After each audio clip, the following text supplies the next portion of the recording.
Olabilir. Hə uşaqlar, başlayalım. Başlayalım.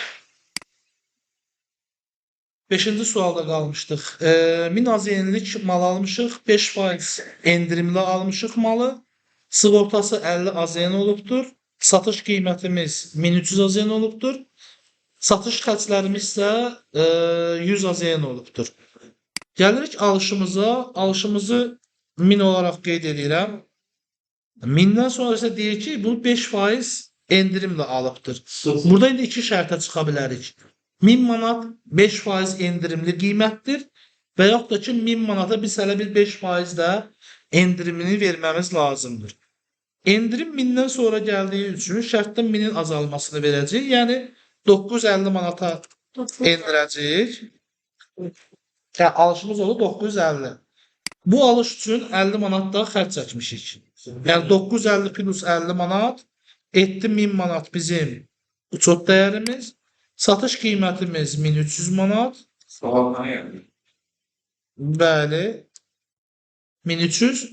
Realizasiya satış qiymətimdən satışın əldə olunmasında çəkilən xərci çıxacaq. 1200 manat. Və baxıram, uçot dəyəri 1000 manat, realizasiya 1200 manat. Uçot dəyəri balaca olduğu üçün saxlayıram. Yəni ən kiçiyi biz götürməliydik. Gəldik mənfəətə. Realizasiyamız çıxılsın, uçot dəyəri 200 manatda bir dəqiqə mənfəətimiz olaraq qalsın. Deyibik. Mənfəət çözmüşüm mən. Aha. O zaman bundan sonra siz mənə məbləğ şeyləri deyərsiniz. Yo, mən debit krediti deyirəm. Hə. Debit krediti Bəli. Bu deyə buradan elədim. İnsert verdim. Burada göy var ya. Göyü vurdum. Belə çəkdim. Düzəldim. Tamam. Birinci əməliyyatım nədir mənim? Alış əməliyyatımdır. Bəli. 531 mal. 1500 mal. 500. 531 mən. Bəli. Bəli, 950. Bəli, 950 manat. Güzel. Bunlar konusuna göre bir dəfə də 535 yazırdı. Bəli. 950. 531, 221. Kasım. 950 manat. 7. Bəli, gedir. Ben sonra yazarım. Yoxdur. Əməliyyatımız nəqd deyil. Yazım hep biz ben varız. Yazılmayıbsa nağd seçə bilmərik. Yazılmayıbsa biz bunu bank əməliyyatı kimi qəbul etməliyik və yaxud da ki, borclu əməliyyat kimi qəbul etməliyik. Onda bank mı geldi? Məcburdur ödəniş ilə, ödəniş sonunda edərik də. Əməliyyatımız... Geçmişik biz müəllim. Yox, vərdiş etmək olmaz uşaqlar. Çox dəyərimizin formalaşması. Solar 50 manat. Sen sigortaydın müəllim. Bəli. İndi satış eləyəcəm. Nəyi satış eləyəcəm? Malımı. 211 al. 205. Yox, birinci malımı siləcəm. Sonra 205 deyəcəm. Malımın dəyəri nə qədərdir? 205-in debitində 2 rəqəm var. Bəli, 1000. Burada uçotda da varımdır. Və bu 1000 manatlıq mala görə mənə nə qədər borc əmələ gəldi? Daha doğrusu neçəyə satmışam? 1300 manata satmışam. 1300 manat satışımın qarşılığında da pulu almadığım üçün debitorum yaranır. Ama olan yerlerde 221 bəli debitor. sadece Bəli, satırıq. Satışı da var axı burada. Həm alırıq, həm satırıq. Ben düşünürdüm ki biz niye kreditor olmuyoruz, gece bir olup. Alanda kreditor, biz burada necə kreditor olmuşuq? Biz alanda kreditor olmuşuq da, satanda debitor oluruq. Alacaqlı biz yarıq. Hə, bizim nəyimiz qaldı? Satış xərcimiz qaldı. ben birinci niye yazmışam satışı sonra niye yazmışım? Belki. Heç bir fərqi yoxdur. Heç bir fərqi yoxdur. Məntiq yadınızda doğru qalsın deyə belə yazıram. Bizim qaldığı yerdə 711, 531 hansıda xərcimiz 100 manat. Bəli, bunu da etdik. İndi gəlirəm sizi çaşdırmağa, mənfəətimizi göstərməyə. 801-in debiti, 701-in krediti. Nə qədər rəqəmli 701-də? 1000 manat. Bəli, mənfəət zərərin zərər hissəsi. İndi keçirəm ikinci hissəyə. 601-in debiti, 801-in krediti. Nə qədərdir 601-də rəqəm? 1300 manat. İndi bu əməliyyatın müəllifləri. Bu əməliyyat artıq mənfəət zərər əməliyyatıdır. Xatırlayırsan, biz nədən daha bəhs eləmişdik? Demişdik ki, mənfəət və zərər hesabatı həm debitdə artır, həm kreditdə artır. Debitə artan şey nə idi demişdik? Demişdik bir zərər olanda debitdə artır. Debit tərəfi artır 801-in. Bir gəlirimiz də onda kredit tərəfi artır. İndi bizim gəlirimiz 601-də artmışdı. Biz axı bir şeyləri hesab edib gəlirdən xərcləri çıxırdıq. Bu da həmin hissədir. İndi 801-in artan hissəsindən azalan hissəsinin çıxanda yerinə qalır gör. Yəni 801-in kreditindən debitin çıxanda gör nə qalır? Bizim deyildi. 801-in kredit qalığı, bir də debit qalığı. 1300, bəli. Buna düşmədi. Bəli, 300 manat qalır. Amma bizim mənfəətimiz 200-dür axı. Burada nəyimiz əksikdir bizim? Bəli, bir xərc əksikdir. Amma hansı xərc? 100 manat xərcini. Bəli. O zaman xərc zərər anlayışı olduğuna görə 801-i harda yazacağam mən indi? Debitə mi yazacağam, kreditə mi yazacağam? Bəli, debitə yazacağım. Xərcimiz var deyə. Xərcimiz hardaydı? 711-də. Nə qədər idi? 100 manat. Buranı biraz böyüdüm uşaqlar. Çətin deyil, bir əməliyyat əlavə elədim. Etməsən də olar. Dövrün bağlanmağının ilk variantıdır. Xərclərimizi zərərə sildik, gəlirlərimizi mənfəətə tanıdıq. Və hesabın qalığını hesablayanda kreditindən debitinə çıxdıq və mənfəətdəki qalığımızı tapdıq ki, 200 manat edir. İndi bir də 801-in kredit qalığından debit qalığına çıxın zəhmət olmasa. Niyə? 1300-dən 801 debitdə neçə dənə var? 2 dənə. Cəmi nə qədər edir? 1100. Kreditdə neçə dənə var? 1 dənə. 1300. Kreditindən debiti çıxanda qaldı 200. Yəni mənfəəti də əldə etmiş olur. Doğru bərabərlik. Hamısı düşünün. İkincisində inşallah. Keçdik. 600. Alışım olubdur. Bankla alış və satış 1800 AZN, daşımam 100 AZN, 2400 AZN satış, satış xərci də 150 manat. Alış 1800. Uçot dəyəri 1800 plus 100 manat, 1900 manat. Satış qiymətim 2400 manat. Realizasiyam 2400 plus 150, 2250 manat. Bəli? Niyə? Hədə satış xərcidir axı. Satışdan 150. Gəldik mənfəətə. Realizasiya qiymətimizdən uçot dəyərimizi çıxırıq. 350 manat. Əməliyyat hissəsi hazır. İndi gəldik Ən çətinə. müxabirləşmələrimizi daxil edəməyə.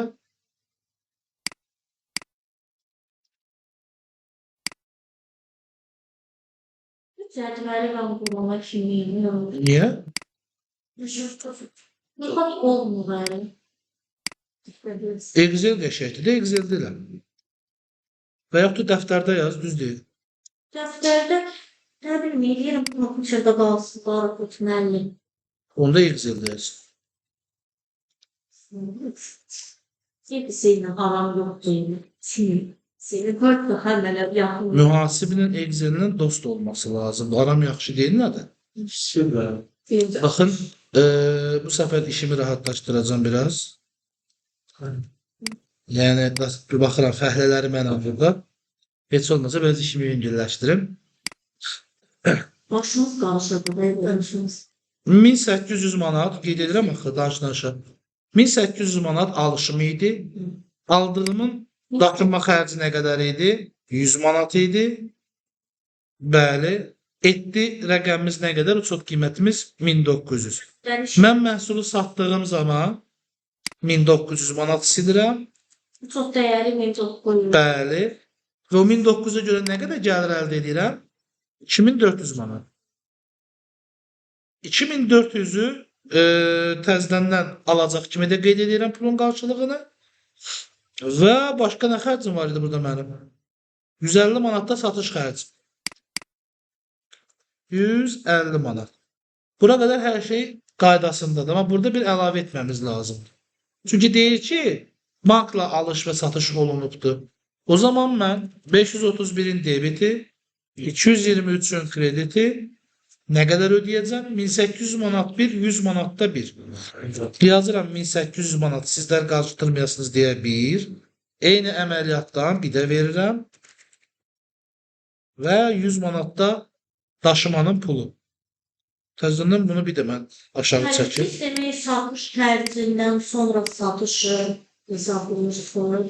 Satış xərcindən sonra satış hesabı deyirəm nə deməkdir görəsən? Yəni satış xərcini qeyd edirsiniz 150, ondan sonra hesablayırsınız ki, çıxırsınız da ki, bank hesabını. Yox, ödənişini sonra eləmişəm. Hesablamışam, sonra ödənişini eləmişəm. Birbaşa ödənişini etməmişəm. Yəni sən əgər birbaşa bankdan ödəmə etmisənsə, problemi yoxdur yəni. Sən öhdəlik yaratmadan ödəmə eləmişsən, hesablamadan ödəmişsən elədim. Bunu ödədik. Hara getdi o? Hə. Aşağını da silim.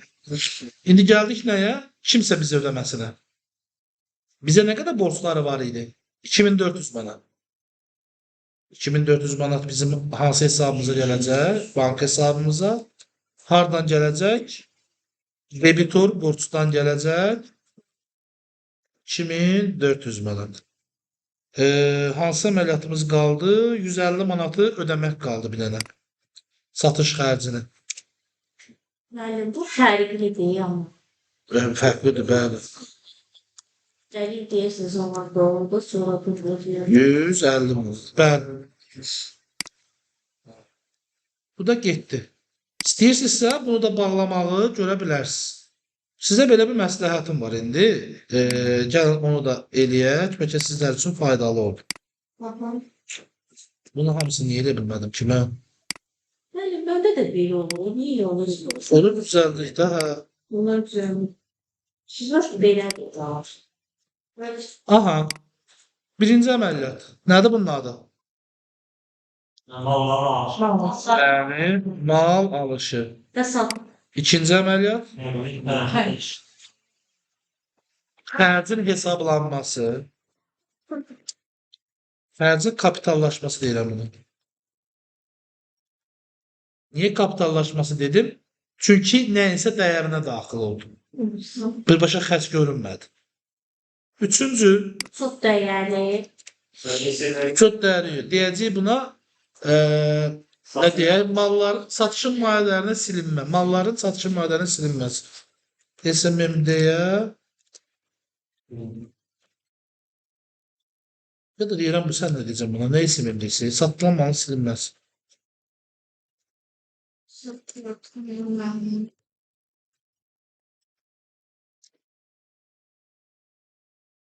Daha rahat dildə yazacağım.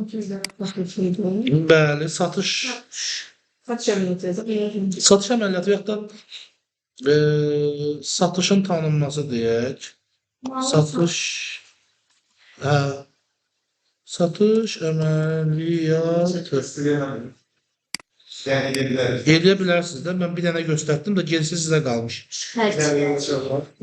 Bəli. Bax buna deyirəm artıq xərcin hesablanması. Xərcin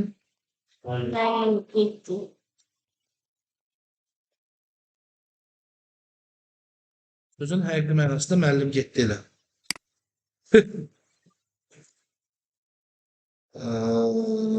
Bircə dəqiqə bunu işıqın yandırmışı görmürüm. Deməli, bu nədir? Ödəniş. Borcun ödənişi.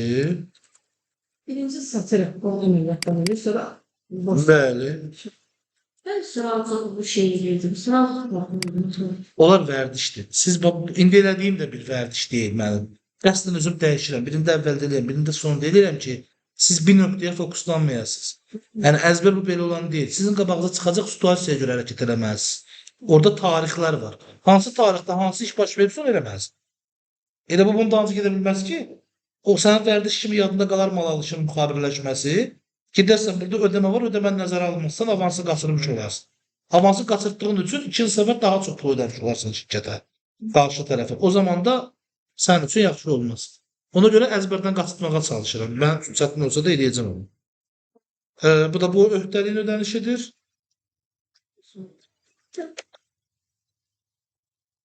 Və o Baxın, xərcin ödənişi falan yazmıram. debitorun Bəli, debitorun ödənişi. ödənişi. Vallahi pis deyil. Bəli, bu da yenə borcun ödənişi. Yəni borcun satış fərqi. Güzel. Bəli, bu əməliyyatımız da bu qədər. Burada bir tane 800 bir fransız var. Bir dəqiqə. Görüm necə var.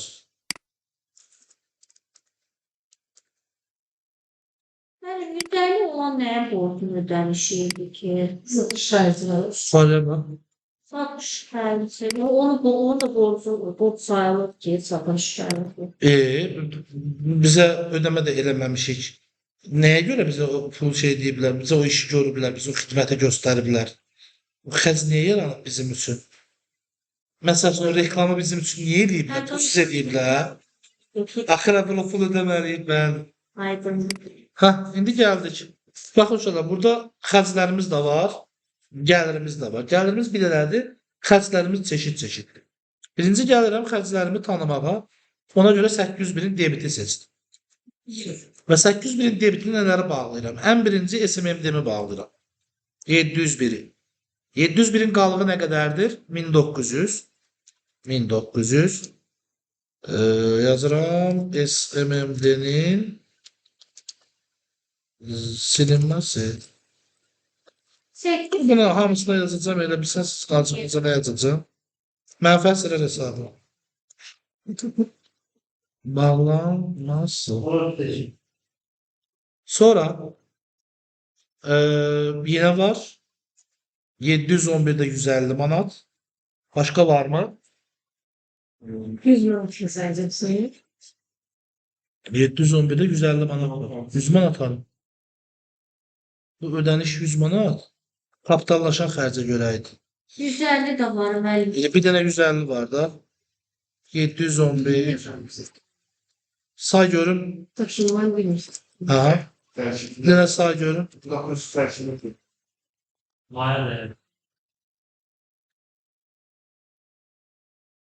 Gör burada 711 var, 100'ün qabağında. Dəyərin daxilindədir bu. Yoxdur ki. Daşın. Qabağına nə yazmışdım onun? Xərcin kapitallaşdırılması. Kapitallaşan bir xərc ikinci səbəbə necə bağlana bilsin ki? Yoxdur axı elə bir şey. Bu hissəmiz getdi. Balacalaşdıraq. Növbəti. Bir dənə də gəlirim qaldı. Gəlirim harda artmışdı? Kreditdə. Harda azalacaq? 601 debitdə. Nəyin kreditinə gedəcək? Mənfəət harda artırdı? Kreditdə artır. Mənfəət kreditdə artır. Həmişə kreditdə artır mənfəət hesabı. Mənfəət zərər hesabı var ya bir dənə. 801. Onun azalan tərəfi yox. Onun debiti də artır, krediti də artır. Debitində xərcləri artır, kreditində gəlirlər. Hə, debitdə. Bəli. Biz 800 biri çapraz bağlaya gedəcəyik. 801-in kredit qalığındakı rəqəm bizim olur mənfəətimiz. Nə qədər idi bu? 2400. 2400. Yəni bir sözlə müəllim 800 birim kodu həm mənfəət həm zərər. Hə. Mən necə bileyim ki, bu mənfəət yoxsa zərərdir? Hə.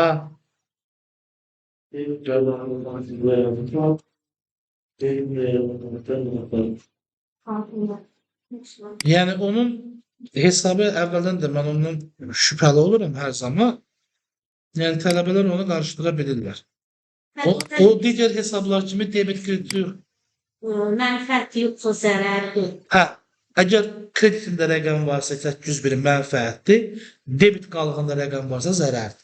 Yəni Biz nə deyirik sizdən? Deyirdik ki, aktiv hesabların qalığı debitdə olur, pasiv hesabların qalığı kreditdə olur. Amma mənfəət və zərər hesabatının həm aktivdə debitdə qalıq olur, həm kreditdə qalıq olur. Yəni bu həm aktiv, həm pasiv hesabdır. Uşaqlar 6 da getdi. İndi 7-ni deyin görüm siz nə işləmisiniz?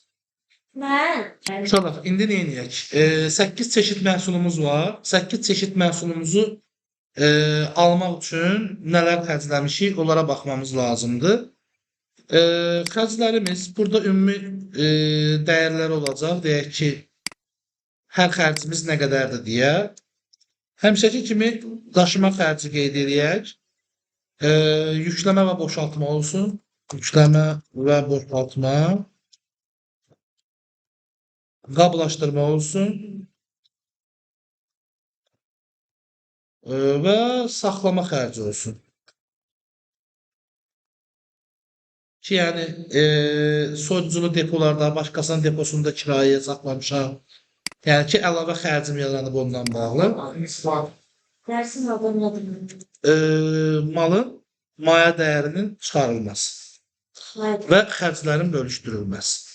İndi gəlirəm nəyə? Daşıma xərcinə 100 manat deyirəm, yükləmə və boşaltma 50 manat olsun. Qablaşdırma xərcimiz 200 manat olsun. Saxlama xərcimiz də 180 manat olsun. Cəmi xərclərimiz alt bərabərlə deyək 530 manatdır. Bunu burada müəyyənləşdirdik. Və indi isə gələk əməliyyatımıza bərabərdir. 8 kisə məhsulu vururam 36 manata. 288 manat və şamil edirəm aşağıya. Bu aydın məsələdir. Qaiməmizdir də belə deyək. Cəmi alış, Qaymə. aha, və məbləğimi vururam. 1387 manatlıq da məhsul almışam. Gəlin bunu da eləyək, belə verək, səliqəli olsun. Tamam. Devlet aldı. Bunu biraz da balacalaşdırım ki, görünsün. Hə. İndi gəlirik nəyə? Mən bilmək istəyirəm ki, hesabatı elə aparmamız lazımdır ki, hansı xərcdən hansı məhsulun üstündən nə qədər düşdüyünü də müəyyənləşdirə bilək. Və yaxud da ki, hər bir məhsulun çox qiymətinin nə olduğunu da bilək. Bir ədədinin də cəmisində.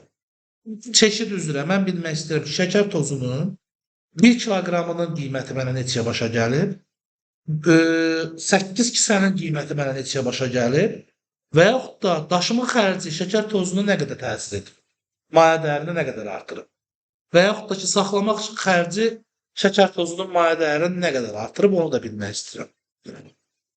Onun üçün xərclərimi kopyalayıram, gəlirəm buradan, sağ düyməni verib, böyrüstə yapışdır deyirəm. Ki, bu xərclərimi ayrı-ayrılıqda bura bölüşdürə bilim. İndi gəlirəm daşıma xərcinə. Gəlin burada sizə birinci nəyi göstərim? Xərc indeksi deyim buna. Xıyarlıq. Hə. Xərc indeksi. Xərc indeksi nədir? Biz bu 530 manatlıq xərci nəyə üçün çəkmişik? Bu faktura malı almaq üçün çəkmişik. Düzdürmü? Buradakı mallara aiddir o xərc. Ona görə bu xərc bu mallara bölünməsi lazım. Amma mən miqdara görə bölsəm, doğru olmaz. Misal üçün belə deyək də, duz 40 ədəddir, 36 manatdır. Amma pesok 8 kisədir, daha doğrusu 8 kisədir, 288 manatdır. Amma mən miqdara böləndə şəkər tozuna az pul düşər.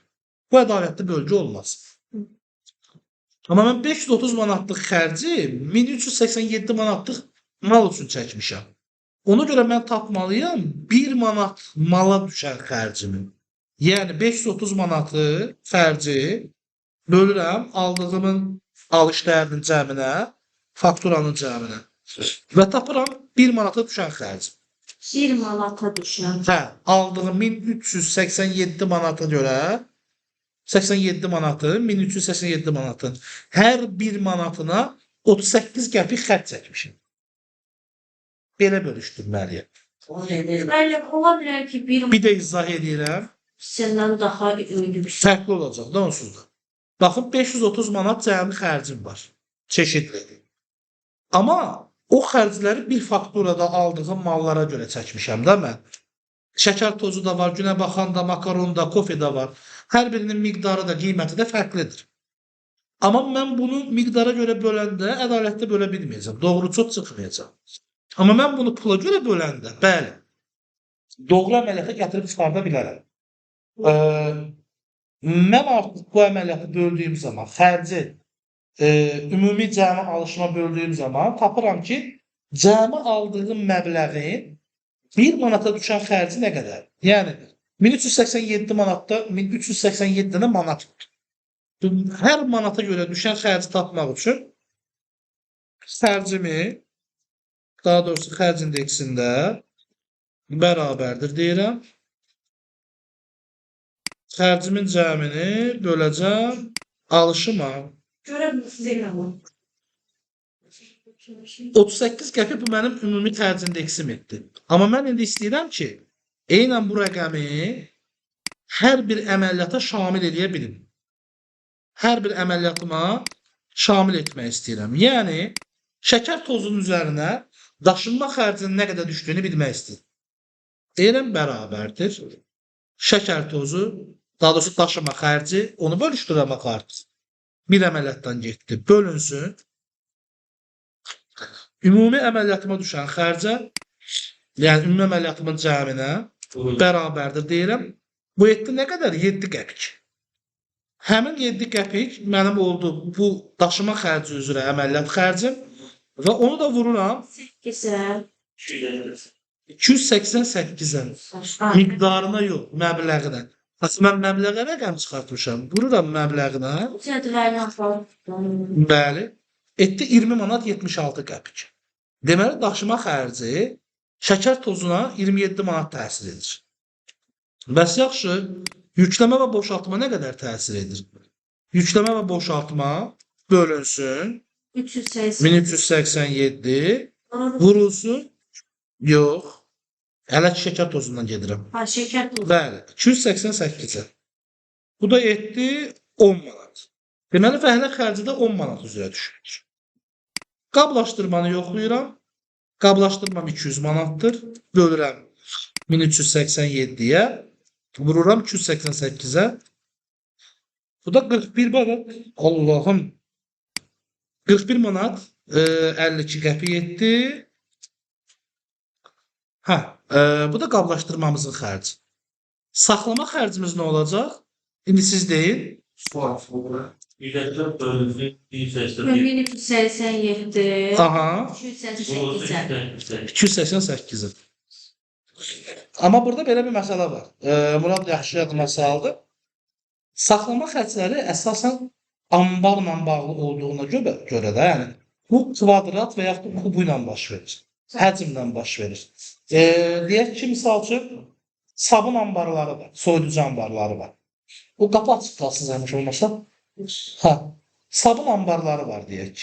Sab sənə onu arendaya, icarəyə kvadrat metrlə və yaxud da kubla verir. Neçə kub mal vardır, sənin malın var burada, neçə kvadrat malın var burada. Kvadratı və yaxud da kubu 27 manatdan, 30 manatdan, 90 manatdan sənə icarəyə verir. Bəli, sən də onu saxladıqca orada, sənin bugün orada 10 ton malın ola bilər və bu da eləyə bilər 8 kub. Sabahlarım hər gün orada satış etsən azalır. Hər gün nə qədəri varsa, günə görə o tonajla çıxardır. Və bu səni saxlama xərcidir. Hal-hazırda bizim o lüksümüz yoxdur. Bölüşdürə bilmədiyimiz üçün ümumi dəyər olaraq. Misal verin. Bəli. Məhsulun öz sizin qiymətindən hesabladıqda, bəlkə qiyməti fərqlidir. Əlbəttə fərqlidir. Düzgün dövlən. Niyə? Daşımanı da fərqli ola bilər. Yükə görə tutaq biri 10 Bax, daşıma istisnadır.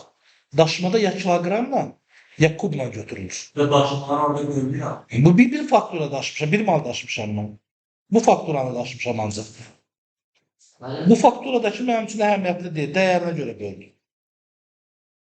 Amma qalan bütün xərclər və daşımanı çıxıram da niyə görə? Çünki beynəlxalq daşımada əsas da tırla bağlı olan daşımalar. Ya kubaj, ya da ki çəki ilə gedəcək. Hansı məhsul nə qədər çəki, nə qədər kub tutubsa ona görə hesablanacaq. Yəni ona görə bölüşdürüləcək. Amma bizim üçün standart əsas ana bölgü budur. Yəni rüsumlarımız olsun, xərclərimiz olsun, daxil əməliyyatlarımız olsun, hamısı bu formada gedəcək. Yəni bu formada getmək məcburiyyətindədir. Bunu başqa cür detallandıra bilməz. Kanalda alışılmışsın. Daxil alış-satış misal üçün Kendisi mal geldi.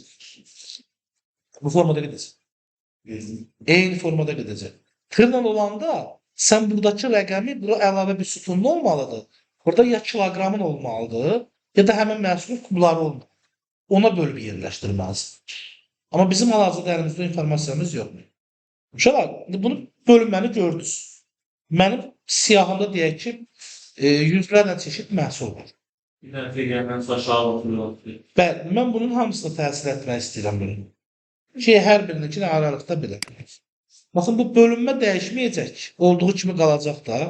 Mənim vurduğum hissə, yəni 288 dəyişəcək də.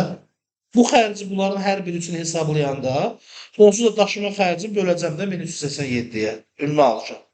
Ona görə mən bunları sabitlədiyim zaman, yəni sabitləmə dediyim şey nədir? Dollar işarəsi qoyuram, bölünənə də, bölənə də. Niyə mənim bunu dolmuş? Ki, onları aşağı çəkəndə dəyişməsinlər. Bura çəkəndə doğru çıxsınlar. Mən indi bunun doğru olduğunu hardan biləcəm? Cəminə baxacam, 100 manat. Daşıma xərcim 100 manat idi mi? Gəlin yoxlama üçün qalıqçılarını da bunu qoyaq. Hesablanmış. Artıq oradan baxarsan hesablanmazsın.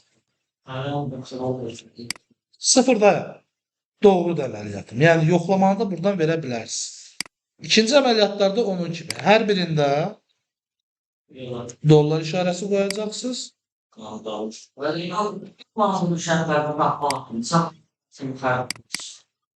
Cəmi xərci cəmi alışa böldür. Sağ. Yəni 288 olmuyor. Bunu bilirəm. Mən deyəcəyim. Her şey karşıma. Hələ söz qarşısındakına vurur. Bəs biz də onun üçün elədik də. Bax, məsəl üçün gəldik bura 28-12. Gör nəyə vurubdur? Üzərindəki nəyə vurur? Bax, G9-a vurubdur, 195-ə. 288-ə vurmuyor. Amma böldüyü şey eynidir. Görürsən, bunu da D4-ü G16-ya bölüb. Yəni D4-ü G16-ya bölüb qablaşdırmadı. Buna da baxaq. Dollar. Bəs 208-in qabağına ya dollar qoymuşsunuz. Bəs onu sən demişkən 288-ə vurmasın deyə. Sabitləməsin. Mən aşağı çəkəndə vurduqları da dəyişsin deyə. Tamam. İndi bunu da çəkirəm sağa və cədvəlimi də görünür vəziyyətə gətirim. Artıq məhsullarımın bölgüsü hazırdır. Hansı xərcimin, hansı məhsulun üzərində necə düşdüyünü bilirəm. İndi mənə burada nə lazımdır? Cəmi xərclər. Azərbaycan iş. Yoxlamaq üçün qoyuram uşaqlar. Bunu siləcəm, sözün açığı. Yoxlamaq üçün qoyuram ki, görəsiniz. Bunu buradan indirim bura qədər. 5 dönüyor. Cəmi xərcləri necə hesablayacaqsınız? 530-a çıxdı mı? Xərc Deməli 530-u düppədüz paylıya bilmişəm. Və bir çeşidin üzərinə 530 manatın üzərinə 530 manat şəkər tozunun üzərinə 110 manat təsir edeyim. Günə baxana 74 manat. Amma ona təsir edib də 114 manat. Səbəb bunun dəyəri daha çox, manatı daha çox. Daha bahalı mala daha çox risk qəbul etmişəm və onun üzərində xərcimi daha çox bölmüşəm. Bahalı malın üzərində o xərc itir, mən daha çox pul qoya bilirəm, marja qoya bilirəm üstünə. Deyək ki, bütün mallara 25% qoyanda, baha mala 25 qoyanda o 114 manat içində silə bilirəm. Amma eyni şeyi ucuz mal üçün edə bilmirəm. Yəni o tərsin olma ehtimalı var. Cəmini buradan silirəm indi. Biraz indeksen yapalım. Nerede istifadə edeyim? Elə burada istifadə elədikdə hamısıdır. Mən burada bir dənəsi kənarda ayrıca göstərdim ki, xərclərim ümumilikdə alışımın hər manatda 38% olaraq təsir edir. 38 qəpik təsir edir. Hə, alacaqdıq. 1387-ni vursaydım, alacaqdım. Eyni rəqəm. İndi gəlirik bura. Siz nə deyirdiniz ona? Uçot qiyməti. Uçot qiyməti. Uçot qiymətinin təyinatı nədir uşaqlar? Alış qiymətim plus sındıya Daşıma deyil. hamısın. Bağlı var kendini gösterip kalpleri o bayağı değerlerimizi açıyor. Və da yəni. Gəlin mən bunu xoşum gəlmədi baxışlarınızdan. Malın alış qiyməti plus daşıma xərci, plus yükləmə və boşalma, plus qablaşdırma xərci, plus saxlama xərci. Hayır. Bəli, çox qiymətiniz, maya dəyərinizdir. Vəziyyət oldu. Sərinləsin deyilədim, deyilə. Sizə soyuq olacaq. Tamam, bağlayın. Bu oldu ümumi çox qiymətimiz. Bəs birinin maya dəyəri nə eləyəcək bizim üçün? Birinin maya dəyəri nə eləyəcək bizim üçün? Deyək ki, vahidinin çox qiyməti. Bəli, miqdarına böləcək, sayına böləcək. Bərabərdir deyəcəm. Buranı bir dənə işarəliyim, rəngini başqa cür eləyim. Ki, görəsiz. Nə pislərdir seçirəm, mənə belə olsun. Aha, bərabərdir. Uçot qiyməti, bu hamısı üçündür də, bölünsün miqdarına. Deməli, mənim üçün maya dəyəri etdinə, bir kisə üçün 9 manat 76 qəpik. Bir kisəni neçə almışdım? 36 manat almışdım. İndi buranı verək və Yəni kilsəsi bəli, uçot qiymətini qəfikdir. çox məbləği deyim, buna sizi çaşdırmasın. Tam biraz tuta bilmədim. Tut məbləği, ümumi məbləği nə qədər tutur? Bəli, alış qiyməti üstəyə gəl, xərclərin hamısı. Aha. Bu ucu satış qiyməti sağlar. Yox, sənin maya dəyəri, uçotun sahibidir, oradakı. Bəli. Maydır. Bu vəz vahid uçotun qiyməti Bir ədədinə gedir söhbət. bir ədədə, kilsə Bəli. bir ədədə. Bir ədədə. Misal üçün, şəkər tozunun bir kisəsinə. Onda necə tapdım? Bu ümumini 8 dənənikini böldüm 8-ə, tapdım bir dənənikini. Maya dəyəri. Bəli, bir dənəsinin maya dəyəridir. Onu da çəkirəm aşağı. Bunlara heç vaxt vahidi cəm hesablamazlar. Və hər birinin vahidinin maya dəyərini də müəyyənləşdirmiş oldum. İndi uşaqlar, gəldik nəyə? Satışı necə müəyyənləşdirəcəyik? İki variantımız var.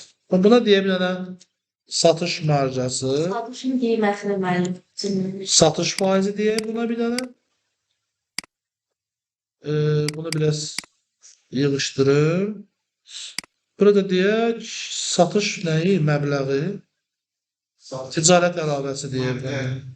Acıklar satmalı.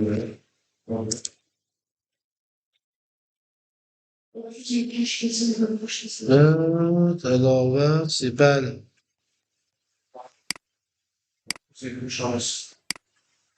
Bir də ticarət əlavəmiz. Uşaqlar, bunlar nə deməkdir? Ticarət əlavəsi məhsulumuzun uçot qiymətinin üzərində qoyduğumuz puldur. Bizim xeyrimiz, üstünə qoyduğumuz pul deyir ya, o. Satışın marjası və ya marjini və yaxud da markapı isə onu faizlə ifadə tərzidir. Marjası da onu faizlə ifadə tərzidir. Necə faiz marja qoymuşam üzərinə? İndi burada bir dənə də sütunumuz əksikdir. Onu da düzəldək. Satış qiyməti deyək.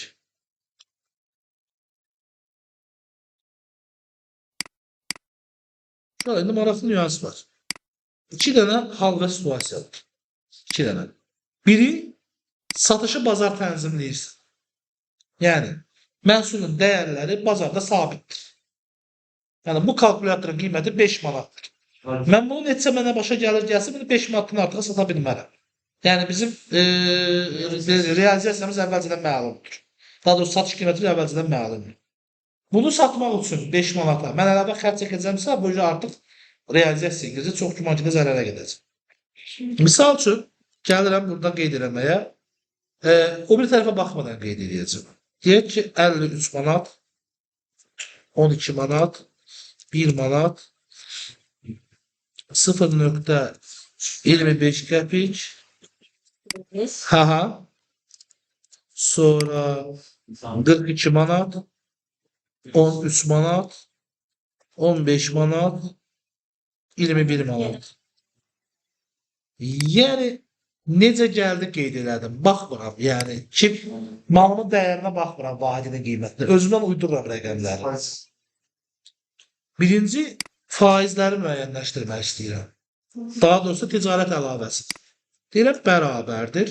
Ticarət əlavəsi nə edir? Mənim üzərinə qoyduğum pul idi. Çox qiymətimin üstünə qoyub satdığım pul idi. Satışda çıxacaq, bəli, acizmə vahidi necə çıxırım. 3 manat 24 qəpik, onu da çəkdim aşağıya. Kontrol 1 deyirəm. Mənfiləri qırmızı ilə göstər. Baxın, avtomatik mənə hansı malları zərərə satacağımı göstərir. Bunlar artıq mənim bəri başdan dəyərsizləşmələrimdir. Mən bunlara dəyərsizləşmə xərci verməliyim. Bəs yaxşı, mən bunların neçə faiz olduğunu bilmək istəyirəm. Bərabərdir. Bu rəqəm, ticarət əlavə, bölünsün vahidin uçot qiymətinə. Orada bıraq faiz. Bunu da verirəm belə. Yenə belə də currency desək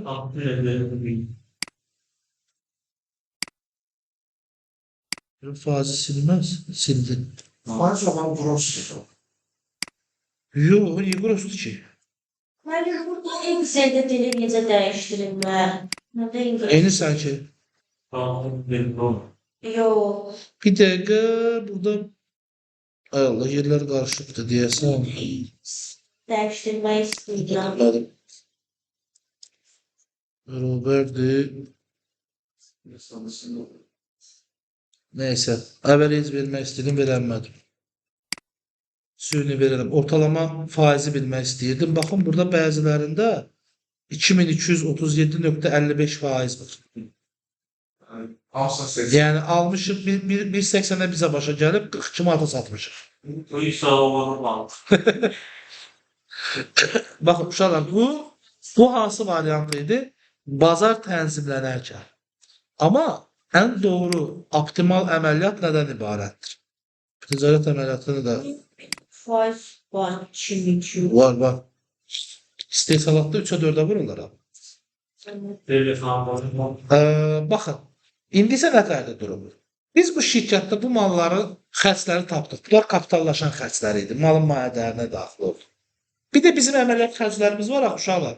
Bu prosesi aparmaq üçün bizim şirkətin mühasibinin maaşı var, ofisin icarəsi var, inzibati xərclərimiz və əməliyyat xərclərimiz var. Sair əməliyyat xərcləri, faiz xərcləri, yəni bu kimi əməliyyatlar var.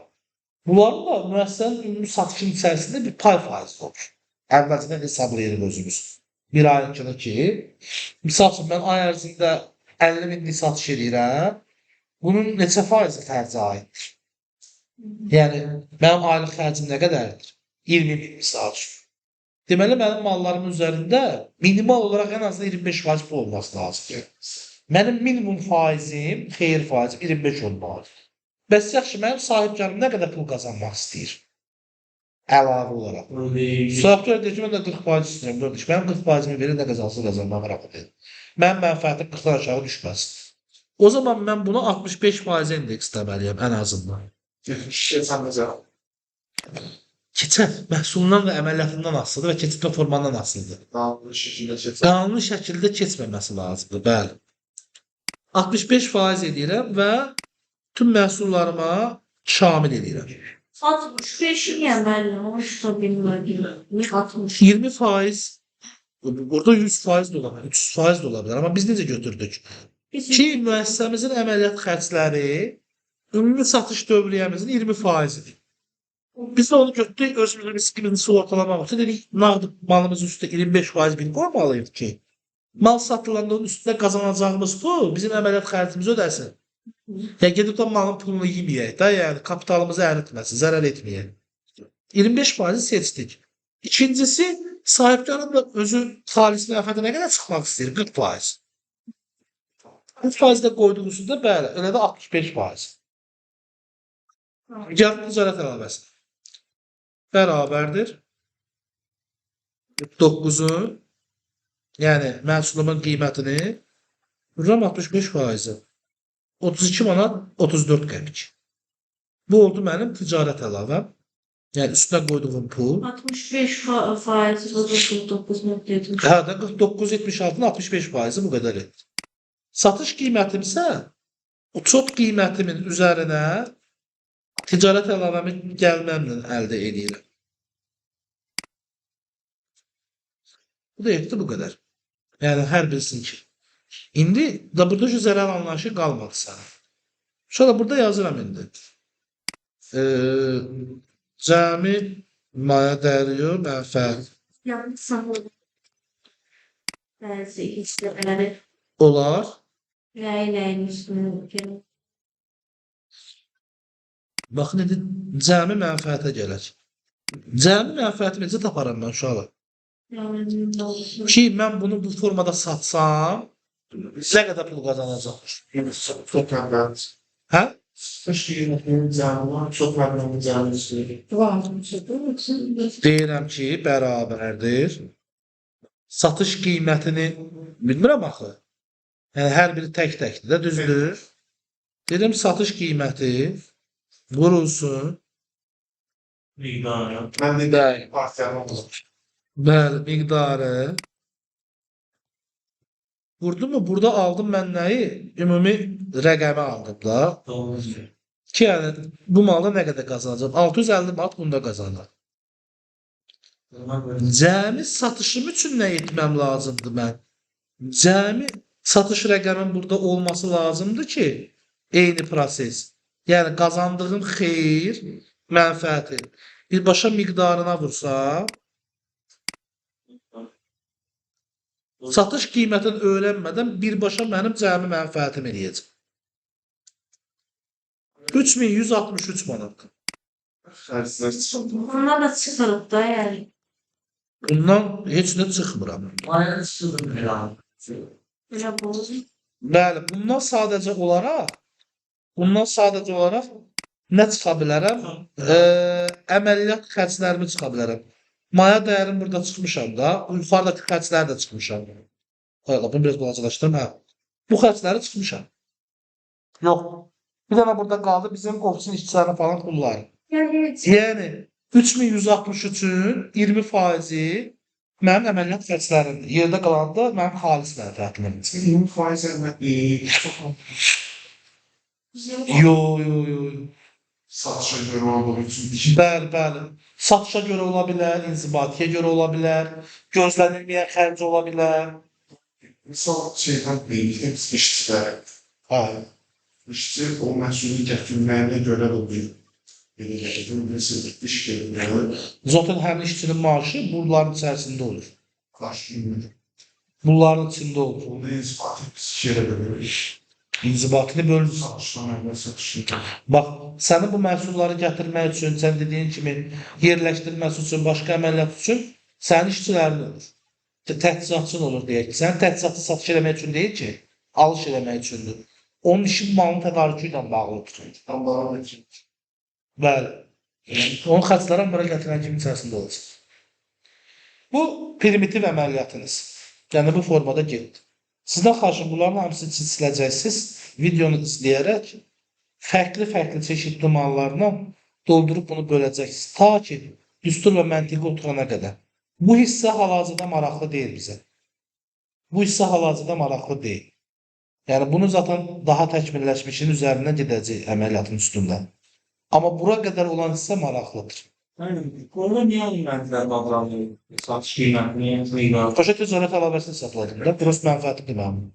Satış qiymətini soruşdur, sizin gəlməyəcək. Yox, satış qiyməti hesablamadım. Ticarət əlavəmi vurdu birbaşa. Bu nədir? 40% 25% gəlmən satış qiymətini. Gəl görmə ticarət əlavəmi vurdu heç. Yox, heç ticarət əlavəni vurmamışım. Bir dəqiqə.